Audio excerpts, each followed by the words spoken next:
Olha, em um decreto assinado pelo presidente Jair Bolsonaro, o Conselho da Amazônia ficou fora do Ministério do Meio Ambiente e agora é ligado ao vice-presidente da República, Hamilton Mourão. Com essa mudança, os 9 governadores da Amazônia Legal também foram excluídos desse conselho.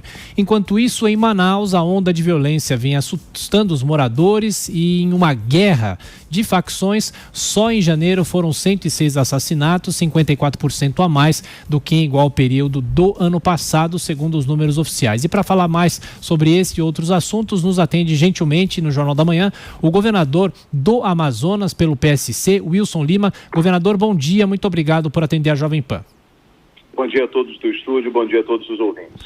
Governador, falando primeiro sobre a questão da violência, como é que o Estado está lidando com isso em relação à segurança pública também e o contato com essas facções? Bom, é importante que as pessoas entendam a situação geográfica do Estado do Amazonas, que faz fronteira com Peru e Colômbia, que são os 2 maiores produtores de drogas do mundo. E aqui a gente tem, historicamente, uma briga entre grupos criminosos por espaço para a questão da comercialização do tráfico de drogas. E desde o ano passado, desde que eu assumi, que nós estamos imprimindo um ritmo muito forte de combate ao tráfico de drogas na região. Uma vez que os homicídios na capital, 80% deles têm relação com o tráfico de drogas.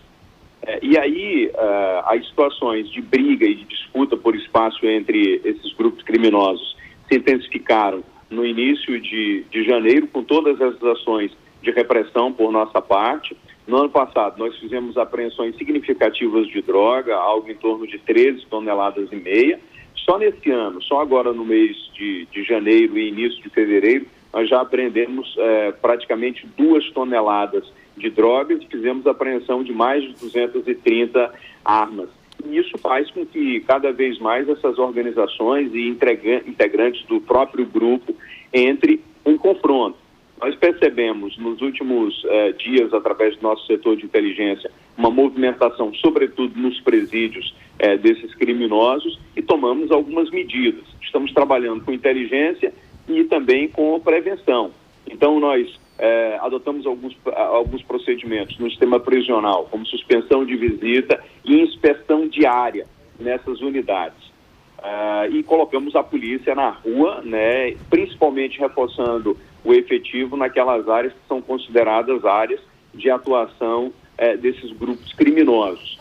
Estive na terça-feira com o ministro Sérgio Moro para apresentar essa situação para ele, do que está sendo feito aqui no estado do Amazonas com relação ao tráfico de drogas e esse enfrentamento do Estado a essas organizações criminosas e, naturalmente, pedir o apoio do Ministério. Entendendo que aqui nós temos um centro de inteligência e que a gente conseguiu avançar muito e evitar algumas situações, se antecipar a algumas situações. Na última terça-feira, quando estive com o ministro, disse o seguinte: olha, ministro, estamos combatendo o tráfico de droga de forma muito intensa. Se eu precisar da Força Nacional, o senhor me ajuda com isso? Ele disse prontamente: na hora que o senhor precisar, a gente está disposto a ajudar. Então, se precisar da Força Nacional, vou pedir ao ministro da Justiça, Sérgio Moro, da mesma forma que estamos avaliando a possibilidade de transferir detentos que estão no sistema prisional para a unidade de segurança máxima. Governador, pergunta agora de Rodrigo Constantino. Bom dia, governador. Um problema grave aí na região, além da violência, é também a pobreza. Tem um índice de miséria muito elevado. O presidente Bolsonaro venceu com uma plataforma de levar progresso, inclusive para as reservas indígenas, permitir exploração mineral e coisas dessa natureza. Eu queria a opinião do senhor, que conhece bem de perto o local e não é uma visão romanceada ou idílica da floresta amazônica, como muitos têm aqui, né? Muitas vezes no meio urbano, no conforto do Leblon ou de Vila Madalena. Eu queria saber a opinião do senhor em relação a isso. Oi, Rodrigo, é muito importante sua pergunta. Aqui no estado do Amazonas, nós temos metade da população vivendo na linha da pobreza. O terceiro pior IDH do país está em Atalaia do Norte. Lá o problema era a questão da água potável, da água para consumo. Quando eu assumi o governo, a água que se bebia lá se assemelhava à lama. Nós assumimos a distribuição de água e é um problema que a gente já começa a resolver por lá. O grande questionamento da Amazônia é como a gente vai promover o tão propalado desenvolvimento sustentável, né? Como é que a gente vai explorar os recursos que nós temos, como a questão da mineração que você bem destacou, e já há exemplos mundo afora de que é possível você conciliar esse desenvolvimento à preservação dos indígenas, das populações tradicionais, dos quilombolas, e é isso que eu defendo, que nós precisamos explorar os nossos recursos minerais, explorar a questão do gás, que nós temos grandes reservas aqui. Recentemente, os números que nós temos aqui dos nossos técnicos é que a gente possa ter algo em torno de 36 bilhões de metros cúbicos em reserva de gás. Agora, é preciso que isso seja feito de forma responsável, de forma a preservar os recursos naturais que nós temos sem que haja agressão ao meio ambiente. É possível hoje a gente promover desenvolvimento sem derrubar uma árvore sequer, mas aí a gente precisa de infraestrutura mínima, a gente precisa de serviços básicos essenciais. Nós precisamos de porto, de aeroporto, precisamos de água potável no interior, de internet, precisamos de energia elétrica, muitas comunidades ainda não têm. Então, primeiro, a gente precisa preservar o nosso povo.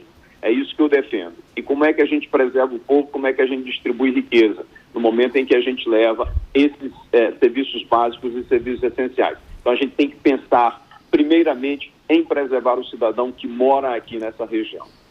Josias de Souza. Governador, o presidente acaba de recriar aí o Conselho da Amazônia, agora sob a coordenação do vice-presidente Hamilton Mourão, e os 9 governadores da Amazônia Legal foram excluídos desse conselho. Em que medida é possível funcionar essa política ambiental a ser implementada aí por esse conselho sem a presença dos governadores? E por que o senhor acha que os governadores foram excluídos? Bom, eu não sei exatamente por que os governadores foram excluídos. A gente ainda não teve uma conversa, né, com o governo federal sobre efetivamente como é que vai funcionar o conselho, mas que a gente está tentando buscar uma interlocução e um entendimento com o vice-presidente para que todas as decisões que sejam tomadas e as políticas, né, decididas no âmbito do Conselho da Amazônia estejam em consonância com o que os governadores entendem que sejam as prioridades para a nossa região, que é a questão da regularização fundiária, zoneamento econômico ecológico, pagamento por serviços ambientais e também a questão da bioeconomia. Inclusive, esses são pontos que já foram acordados como prioritários entre os governos da Amazônia e também o Ministério do Meio Ambiente. Estamos na expectativa da criação da Secretaria da Amazônia aqui no estado do Amazonas, que vai funcionar na nossa Secretaria de Meio Ambiente. Eu confio muito no general Mourão, que é alguém que já serviu aqui no estado do Amazonas, conhece muito bem a nossa região, no sentido da gente conseguir avançar nesse desenvolvimento sustentável. E eu não acredito que o Conselho tomará qualquer decisão sem que antes haja consulta dos governadores da Amazônia. Governador, e para encerrar, o que o senhor está achando, a sua posição em relação a toda essa polêmica sobre os impostos dos combustíveis? Bom, o que acontece? Todos os governadores, e eu sou a favor da redução tributária no país e da simplificação da carga tributária. Só que isso não pode ser discutido de forma muito simplória, né? A gente precisa entender tecnicamente como é que efetivamente isso daí funciona e a gente fazer uma discussão ampla não só do ICMS e dos tributos sobre combustíveis, mas dos tributos de uma forma geral no país. Hoje o governo federal fica com 78% dos tributos e apenas 32% são divididos entre estados e municípios. E está na hora de rever isso daí. Essas questões devem ser revistas de maneira madura. Como é que eu vou abrir mão de receitas sem encontrar uma compensação para isso? O ICMS, por exemplo, dos combustíveis aqui no estado, representa 20% da minha receita. E esses tributos que nós recolhemos do ICMS, eles não ficam todos para o estado. Só para os municípios eu repasso algo em torno de 500 milhões de reais ano desses tributos. Repasso mais algo em torno de 400 milhões de reais para o Fundeb. Como é que eu vou compensar isso daí? Então a gente precisa encontrar caminhos para poder equacionar essas situações e aqui por parte do Estado do Amazonas toda a disposição em conversar com o governo federal e entender de que maneira é que nós vamos resolver isso. Inclusive ontem estive conversando com o diretor da Agência Nacional do Petróleo para a gente tentar encontrar caminhos de como diminuir a tributação, de como diminuir, na verdade, o preço final do combustível e fazer com que a redução que é dada lá na distribuidora também chegue ao consumidor final. Conversamos aqui no Jornal da Manhã com o governador do Amazonas, Wilson Lima. Governador, mais uma vez, muito obrigado por nos atender. Bom trabalho, até a próxima. Muito obrigado, à disposição. Bom dia a todos.